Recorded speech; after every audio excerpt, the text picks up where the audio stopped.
Time to check in with Carmi Levy. He's our CTV tech analyst, and we talk tech every week at this time. But one of the things we're going to talk about today to start with, because I saw the picture of this monstrous thing, the Consumer Electronics Show, which is held in Vegas every year, where some of the products introduced are pretty mind-blowing. This one has a 100, if I got this right, Carmi, a 163-inch TV, which you can mount on your wall. This is from Hisense. Now, I don't know what it costs. Have you seen this thing?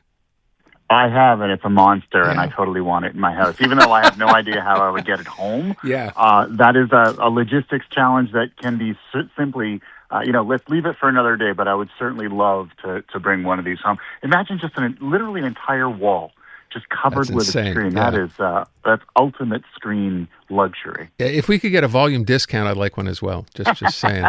The funny thing is they're not. It uses a technology called micro LED, which is kind of like the je ne sais quoi, the next big thing in display. So they're calling it a flagship. They're calling it sort of an example of what they can, what can be done with the technology. Apparently, it's a showstopper. People are just standing there stunned by the demo.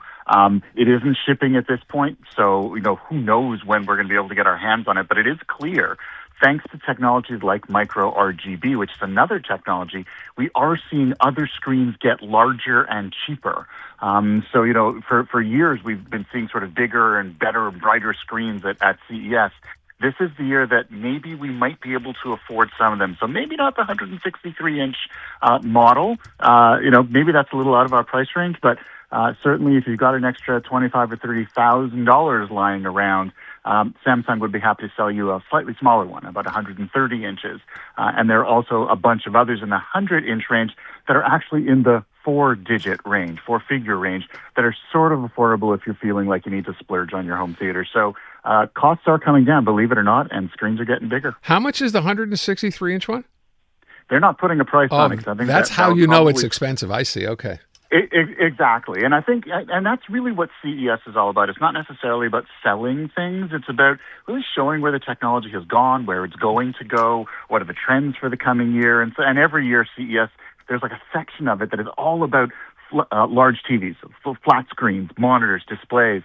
And if you kind of follow, over the last, 5 or 6 or 7 years, it's almost been like a superpower arms race. There, new technologies come along every year. This year's sort of big one is micro RGB, but they come along and the screens get bigger, they get brighter, the blacks get blacker, which is really cool if you're watching a movie because you can actually see things in the dark. And increasingly, we are going to be able to afford them. And even if we're not getting a 100-inch screen at this point, if you're looking for even just a regular old, say, 55 or 65-inch screen, which is astounding considering what I grew up with.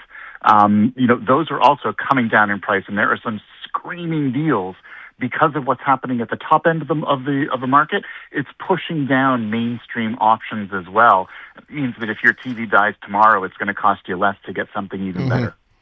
Now, usually there's a couple of things at CES, I think, right, that you look at and you're like, wow, that'd be amazing, but they're years from being introduced. Anything that really stood out to you?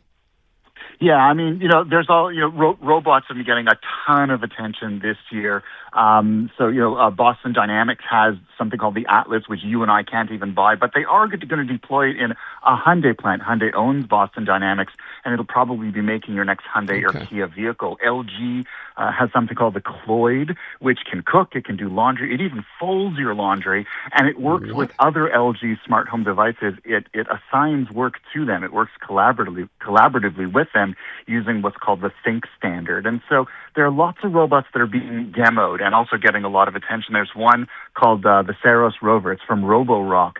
It's basically a Roomba with legs. And it can climb stairs, and as it climbs the stairs or descends them, it'll clean the stairs. It can dance, it can hop over obstacles. It's a lot more capable than just a regular old disc that sort of rolls around on one floor and requires you to move it from one level of your house to another. So we are seeing movement in this direction, but a lot of these robots also not available for sale anytime soon. They're just demoing the technology to show you where it's going, but kind of they're dangling it in front of us.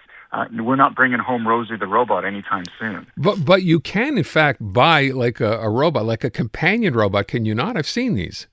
You can. I mean, there are some cheaper ones that are getting some attention as well. But again, the question then becomes, in many cases, a lot of them are associated with Kickstarter campaigns. So they're using CES as a way of raising awareness so that you can go online and you can pre-order them. Whether they're actually shipping or not, or will ship this year, is questionable. We went through this exercise last year at CES 2025. There were a bunch of cheap robots that were also on display, and by the end of 2025, almost none of them had shipped. So if you're really interested in one, and again, we're still really early on in this technology, despite the fact that we've been talking about it for decades, if you really want one, do your homework, because you may be sort of throwing money into something that may not necessarily be delivered anytime soon. You know, it's funny. I think it's the likelihood. I read an article last week that the likelihood of flying taxis may happen before you can actually buy yourself a home robot. There seems to be a lot of companies now in the same business, and some of these are almost set to launch within a year or something. Yeah, there are, and they're almost like scaled up drones, and there have been a number of significant milestones reached just over the last year alone, particularly including regulation. So in the U.S., the Federal Aviation Administration, here in Canada, the Transport Department, they have in fact been working towards certifying these things so that it will be legal for them to actually carry people. And if you look at them, most of them look like giant drones.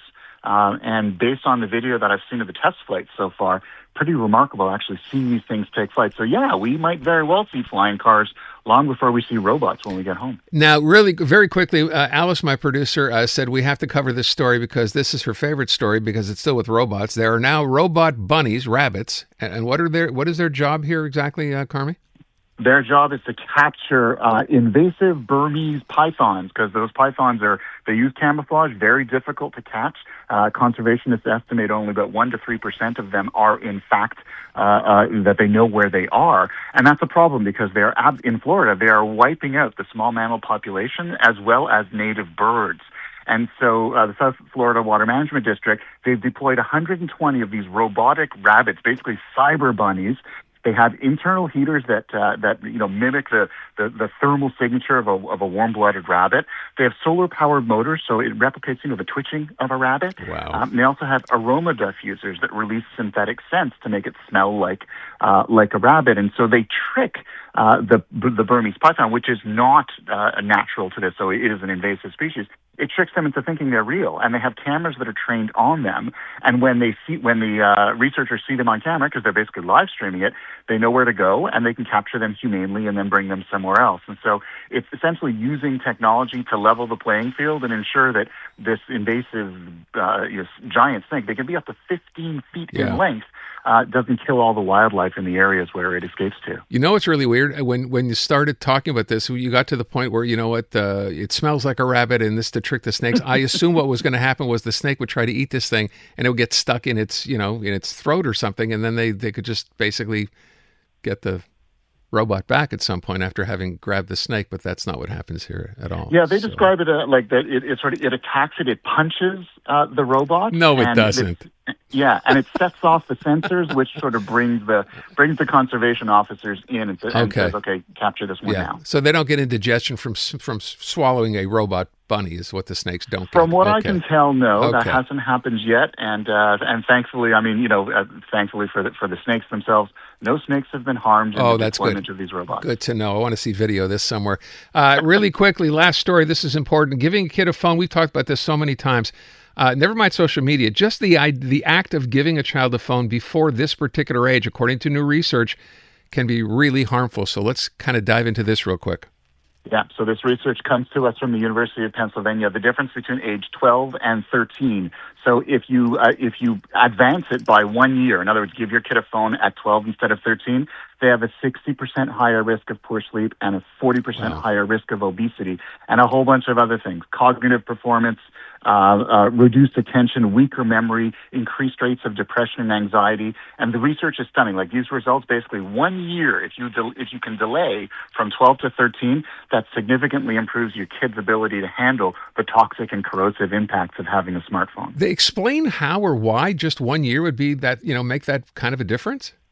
They're saying that further research is needed, but it shows a connection, an age-related connection, but they don't fully understand it. But they will continue the research to better understand what's driving it. But I mean, I think this sort of builds on research that we've seen previously. It simply shows the younger you are, the less developed you are, the less sort of skilled you are at addressing the concerning parts of being exposed to a screen for too long. And it isn't just about screen time; it's about how you use the screen. They talk about passive screen. So in other words, doom scrolling, that's not a good thing. What is a good thing is if say you're in isolation, you live in a rural area and you use your phone to message your friends or to engage in social activities, they say that that's considered a positive, and that is not correlated with the kind of damaging effects that we're seeing from other uses. So don't just look at screen time, also look at how your kid is using the device. Fascinating.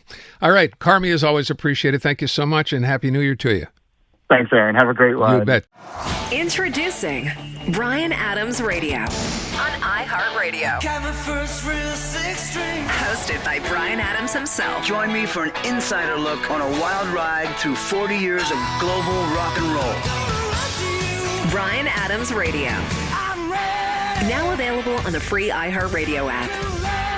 Or ask your smart speaker to play Bryan Adams Radio on iHeartRadio. Who's ready to rock? Kids wanna rock.